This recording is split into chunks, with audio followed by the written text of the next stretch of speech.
Hi నమస్తే welcome to my channel Vasumathi's vlogs. ఇంకా ఆ రోజు బ్రేక్ఫాస్ట్ వీడియో కంటిన్యూయేషన్ అండి. ఇంకా స్పీడ్గా చూపించి వ్లాగ్లో మీకు కూడా విసుగు వచ్చి ఉంటుంది. ప్రతిదీ స్పీడ్గా చూపిస్తుందని మెయిన్ మన వ్లాగ్ ఇంపార్టెన్స్ నేను మాట్లాడడమే నాకు అని అనిపిస్తుంది. అంటే నా వంటలు నావి చూసి నేర్చుకోవాలి అనే కాన్సెప్ట్ను పక్కన పెట్టేసి నేను పని చేసుకుంటుంటే మీరు నాతో స్పెండ్ చేస్తే ఎట్లా ఉంటుంది అలా న్యాచురల్గా ఉండాలని షూట్ చేస్తున్నా అండి. ఫాస్ట్నెస్ అనేదే లేకుండా. సో ఇంకా మీరు మినపప్పు చూసారు కదా లాస్ట్ టైము, దానికి కొలత ఎంతనో కూడా తెలియదు. అందాజుగా 2 చిట్లు వేసాను. 2 చిట్లు వేస్తే మినపప్పు ఎక్కువ అయితే సాఫ్ట్ ఎక్కువ ఉంటుంది, మా పెద్ద పాపకు నచ్చదు. అందుకని 3 చిట్లు వేసాను. 3 చిట్లు అనేది మా అత్తగారి కొలత. 3 ఇడ్లీ రవ్వ, 1 మినప్పప్పు.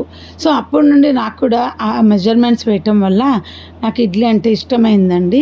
పైగా మా అత్తగారు వాళ్ళ కొబ్బరి కారము ఆ కాంబినేషన్ తోటి నాకు చాలా ఇష్టమైంది. అమ్మ వాళ్ళు చేసే ఇడ్లీ, అమ్మ వాళ్ళు ఇడ్లీ అంటే లోకి చట్నీ లేదా సాంబార్, అంతే. నాకు నచ్చేది కాదు అసలు. ఇడ్లీ అంటేనే ఉప్మాతో సమానంగా చూసేదాన్ని నేను.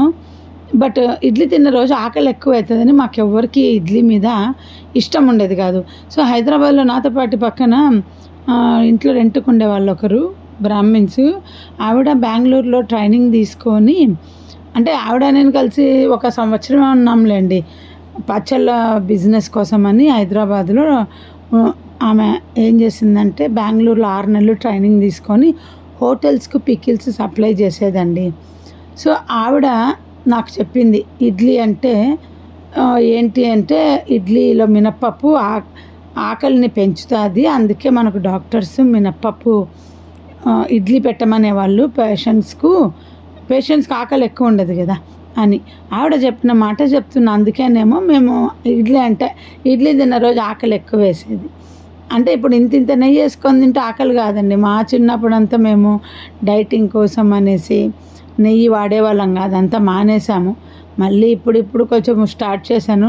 నా పెద్ద కూతురు కూడా చెప్తుంది ఇడ్లీలో కంపల్సరీ నెయ్యి వేసుకొనే తినాలంట, ఏదో హెల్త్ కాన్షియస్ కోసం చెప్పింది ఆమె. ఆమెకు తెలిసిన నాలెడ్జ్ నాకు ఇస్తుంటుంది అన్నమాట. నేను మీకు షేర్ చేస్తుంటాను. చాలా చెప్తుంటుంది కానీ తిరిగి చెప్పలేని పరిస్థితి నాది. అంత నాలెడ్జ్ లేదు. మా పాప చెప్పింది కూడా బ్రెయిన్కి ఎక్కించుకునేంత నాలెడ్జ్ లేదు నాకు. మీకు ఎందుకు చెప్తున్నానంటే, ఇప్పుడు ప్రజెంట్ సిచ్యువేషన్ నేను ఎలా ఉన్నానంటే, ఈరోజు పెట్టిన వీడియోలో ఏం మాట్లాడినానో కూడా మర్చిపోతాను. ఎవరైనా కామెంట్ పెడితే మళ్ళీ కొన్ని షార్ట్స్ వీడియోలు కానీ ఏవైనా ఇదేం వీడియో అని ఆలోచిస్తా. ఇప్పుడు నా బిజినెస్ డీల్ గురించి చెప్తున్నాను కదా, ఎట్లా చేశాను ఏమి ఒకప్పుడని షార్ట్ వీడియోలో చాలా స్ట్రెస్ అవుతున్నాను తెలుసా అండి. 5 నిమిషాలకు మొత్తం 5 షార్ట్స్గా పెడుతున్నా. అప్పటికప్పుడు కూర్చొని వాటిని ఎడిటింగ్ చేసి పెడుతున్నాను. ఆలోచించుకొని 5 క్లిప్స్లో టక మాట్లాడుకుంటూ వాటిని ఎడిటింగ్ చేసేసి ఒకేసారి చేస్తున్నాను. ఇంకా ఆ రోజంతా రిలీజ్ చేస్తున్నాను అనమాట. సో ఇంకా ఏం మాట్లాడినానో ఆ వీడియో క్లోజ్ అయిన తర్వాత నేనే మర్చిపోతున్నాను తెలుసా. నాది యాక్చువల్గా నాకు చిన్నప్పటి నుండి మా నాన్న నన్ను మట్టి బుర్ర అనేవాడు. మా గురువుగారు ఏమనేవాళ్ళంటే, ఆయన కూడా పరిచయం అయినాక వసుమతి అంటే మట్టి, సో వసుంధర అని పెట్టుకో అని చెప్పాడనమాట. ఆయన చెప్పిన మీనింగ్ అంతే. బట్ నాకు అంటే మా నాన్న అన్నట్టే ఇండైరెక్ట్గా మా గురువుగారు చెప్పారు కొంచెం స్మూత్గా. సో నాకు పిచ్చిదాన్ని ఏంటంటే, నాకు ఆ పేరు మార్చుకోవడం ఇష్టం ఉండేది కాదు. నాకు ఒక పిచ్చి సెంటిమెంట్, పుట్టినప్పుడు పేరు కదా. యాక్చువల్గా పుట్టినప్పుడు నా పేరు కిరణ్మయి, బట్ దాన్ని మార్చేశారు అందరూ పిలవడంలో.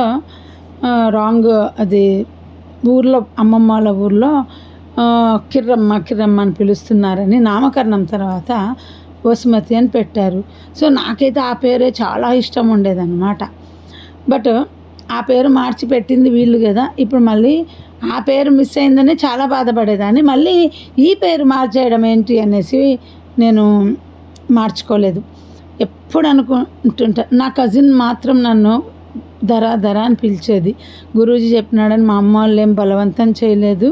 సో ఇప్పటికి కూడా నాకేమీ మెమరీలో ఉండవండి. ఇప్పుడు మాట్లాడినవి అంటే బాధపడిన విషయాలు అన్నీ గుర్తుంటాయి, అతి ఆనందపడిన విషయాలు గుర్తుంటాయి. ఇలా ఎక్కువ స్ట్రెస్ తీసుకున్న విషయాలు గుర్తుండవు. ఎగ్జాంపుల్ అర్థమవుతుంది. ఇప్పుడు నేను స్ట్రెస్లో ఉన్నా, ఏంటి యూట్యూబ్ వీడియోలు విపరీతంగా పెడుతూ స్ట్రెస్ ఉంది నాకు. ఏ దాంట్లో ఎన్ని పెట్టినాము మైండ్లో పెట్టుకోలేనంత స్ట్రెస్ ఉంది. దాన్ని అందుకు అలాగే టపర్వేర్ చేస్తున్నప్పుడు కూడా నా బ్రెయిన్కి అంత స్ట్రెస్ ఉండేదన్నమాట.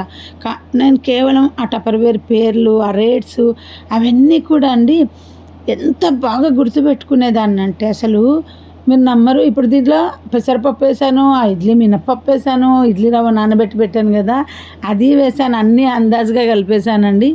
కొంచెం పెసరట్టుకి ఉల్లిపాయలు మగ్గిస్తున్నా చూడండి.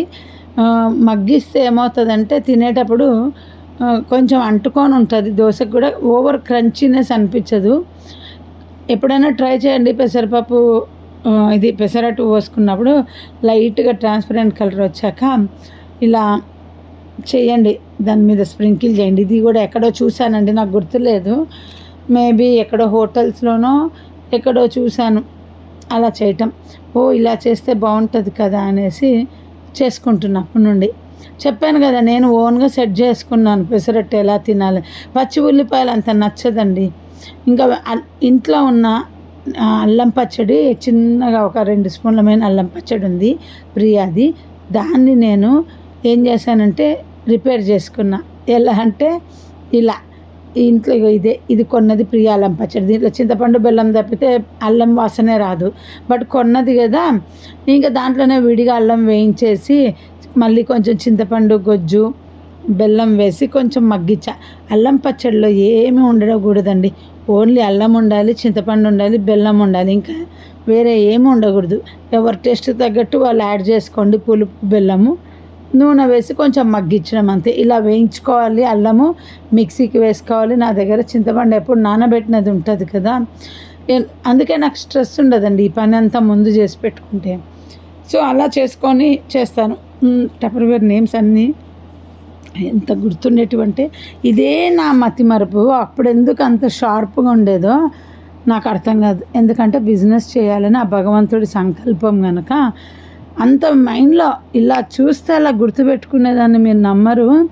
ఇంకా టపర్వేర్లో మీటింగ్లో శనివారం అయిపోతానే అన్ని రేట్స్ మైండ్కి ఎక్కిపోతాయి అక్కడ విన్నప్పుడే ఇమ్మీడియట్గా. లేకపోతే నేను అంత బిజినెస్ చేసేదాన్ని కాదు. నా ఫ్రెండ్స్కి కూడా ఏదైనా ప్రైజ్ ఎంత ఉంది, ఎంఆర్పి ఎంత, ఆఫర్ ఎంత అనేది కావాలి అంటే నేను డీలర్ ప్రైస్ ఎప్పుడు మైండ్లో పెట్టుకోలేదండి. నాకు ఎప్పుడు ఎంఆర్పి ఆఫర్. ఎందుకంటే డీలర్ ప్రైస్ నాకు అనవసరం. నాకు కావాల్సింది కస్టమర్కి ఎక్స్ప్లెయిన్ చేసేవరకే. సో మా ఫ్రెండ్స్ ఫోన్ చేసి డైరెక్ట్గా కస్టమర్ అడిగితే వాళ్ళు పేపర్ తీసి ఫ్యాక్ట్ షీట్ అని ఉంటుంది, దాన్ని చూసే ఓపిక లేక నాకు ఫోన్ చేస్తారు, వస్తుంది దీని ప్రైస్ ఎంత అని. చాలామంది చేస్తారు. అంత నోటికి ఉండేదన్నమాట. అండ్ నేనేం చెప్తున్నానంటే ఇప్పుడు టపర్వేర్ చేయట్లేదు, కానీ టపర్వేర్ చేస్తున్నప్పుడు ఇప్పుడు యూట్యూబ్లో తీసుకున్నంత స్ట్రెస్సే తీసుకున్నా. కానీ అప్పుడేమో అంత జ్ఞాపక శక్తి ఇచ్చాడు దేవుడు. ఇప్పుడు ఆ జ్ఞాపక శక్తి ఇవ్వలేదు. ఎందుకంటే అవసరం లేదు. ఇక్కడ రికార్డెడ్ ఇది వీడియో, దీన్ని చూసుకుంటే అయిపోతుంది. నాకు అవసరం కూడా లేదు. నన్ను ఎవరు దీన్ని మళ్ళీ అడగరు ఏం చెప్పినామని. అందుకనే ఇప్పుడు మీతో రికార్డులో మాట్లాడినది ఈ క్షణమే మ్యాక్సిమం గుర్తుంటుంది. బట్ నాకు గుర్తుపెట్టుకునే అవసరం లేదు కూడా. ఎందుకంటే నాకు ఈరోజు ఏం ఫీలింగ్ వచ్చిందో అది మీకు షేర్ చేసేస్తా. అలా బిజినెస్ చేయడానికి అంత మెమరీ ఇచ్చాడు దేవుడు. నిద్ర లేపడుతూ కూడా టపర్వేర్లో ఉన్న పేర్లు కానీ బాక్సుల పేర్లు అన్నీ చెప్పగలనండి. ఇంకా ఏదన్నా కొత్త ఐటెం వస్తే నా ఫ్రెండ్స్ అనేవాళ్ళు నన్ను, నువ్వు అమ్మని వస్తువు అంటూ ఏదన్నా ఉందా టపర్వేర్లో అని అనేదన్నమాట. అంత టాలెంటెడ్గా ఉంటుంది. ఇప్పుడు మనల్ని ఎవరు పొగడరండి, మనల్ని మనమే పొగుడుకోవాలి. పొగుడుకోవాలంటే జరిగినప్పుడు పొగుడుకోకూడదు, అయిపోయిన తర్వాత పొగుడుకోవాలి. మనం చేసిన పనులన్నీ అయిపోయినాక దాని నుండి సక్సెస్ అయిపోయినా కనుక ఇప్పుడు మీకు చెప్తున్నాను. కేవలం హైదరాబాదు వదలటం వల్లే నా బిజినెస్ డిస్టర్బ్ అయింది. పోనీ బెంగళూరులో ఎలాగో కింద మీద పడి సెట్ చేసుకున్నాను, చాలా బాగా జరిగింది. ఇంకా బెంగళూరు వదిలేసాక టోటల్గా 4 ఏళ్ళే చేశాను చూడండి. హైదరాబాద్లో 4 ఏళ్ళు సివియర్గా చేశా, బెంగళూరులో ఒక 4 ఏళ్ళు చేశాను. ఇంకా ఢిల్లీకి వచ్చాక అస్సలు చేయలే. అన్నీ 4 ఏళ్ళే నా వర్క్. ఎందుకంటే ఇప్పుడు యూట్యూబ్ కూడా ఓపెన్ చేసి 4 ఏళ్ళు అయింది. ఇంకా కొంచెం స్ట్రెస్ అవుతున్నాను, తట్టుకోలేకపోతున్నాను స్ట్రెస్. అంటే అట్లని నాకు సబ్స్క్రైబర్లు లేరా, మంచిగా కామెంట్స్ పెట్టేటాళ్ళు లేరా అంటే అన్నీ ఉన్నాయి, కానీ ఫాస్ట్ మూమెంట్ లేదు. యూట్యూబ్ నుండి మనీ కూడా రోజు 30 సెంట్స్ 15 సెంట్స్ అనే చూపిస్తుంది.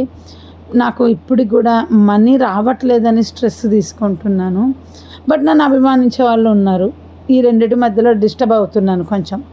ఆపడమ్మా వద్దని, నేను ఆపుతానన్నప్పుడల్లా మంచి మంచి కామెంట్స్ నన్ను ఆపకుండా, నాకు నా ఫ్యామిలీ నన్ను అరుస్తున్నారు, ఎంత బాగా నువ్వంటే ఇష్టపడుతున్నారు అనేసి. కానీ నేను బోర్ కొట్టేసుకున్నానండి లైఫ్లో.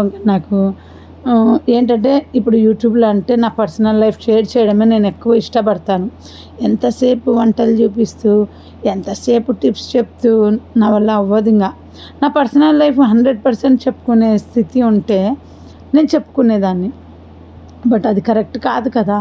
మా ఇంట్లో వాళ్ళకి అదే చెప్పా, నా పర్సనల్ లైఫ్ మొత్తం ఫ్రెండ్స్ లాగా ఫీల్ అయ్యి నేను చెప్తే నాకు సంవత్సరాలు ఉంటుంది కంటెంట్. బట్ నేను అలా చెప్పుకోలేకపోతున్నాను. ఎంతసేపు ఈరోజు ఈ వంట చేసిన, ఇది చేశాను అని బయటికి పోతే వ్లాగ్ చేద్దామంటే మాకు సిగ్గు